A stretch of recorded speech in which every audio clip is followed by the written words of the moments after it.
गडचिरोली जिल्ह्यात महाराष्ट्र राज्याचे मुख्यमंत्री, गडचिरोली जिल्ह्याचे पालकमंत्री देवेंद्र फडणवीस हे जिल्हा नियोजन समितीचा आढावा घेत आहेत। आपण बघू शकतो कशा प्रकारे आढावा सुरू आहे आणि या आढाव्यात जवळपास जिल्ह्यातील सर्व अधिकारी आणि नागपूर विभागातील अधिकारी उपस्थित आहेत आणि राष्ट्रीय महामार्ग गडचिरोली जिल्ह्यात सिरोंचा पासून अल्लापल्ली आणि अल्लापल्लीपासून गडचिरोलीपर्यंत सुरू आहे आणि कोरची राष्ट्रीय महामार्ग आहे याचा आढावा घेत आहेत।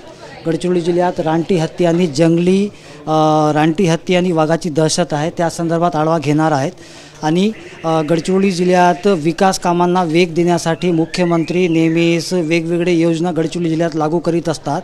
यंदाही नवनवीन योजना लागू करण्यासाठी जिल्ह्यातील उपस्थित अधिकाऱ्यांकडून माहिती घेत आहेत आणि जिल्हा नियोजन समितीच्या निधीतून पाटबंधारे व जिल्हा परिषदेच्या तलावांना यावेळी निधी देण्यात येणार आहे आणि अनेक ग्रामपंचायतीलाही तेंदू संकलनासाठी आणि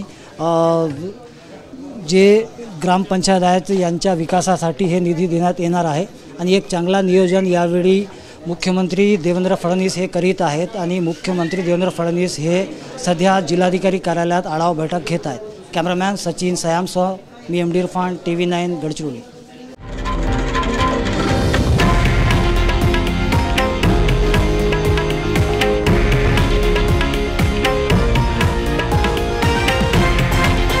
हे आहे देशातील नंबर 1 न्यूज नेटवर्क आणि आपण पाहत आहात TV9 मराठी, एकमेव।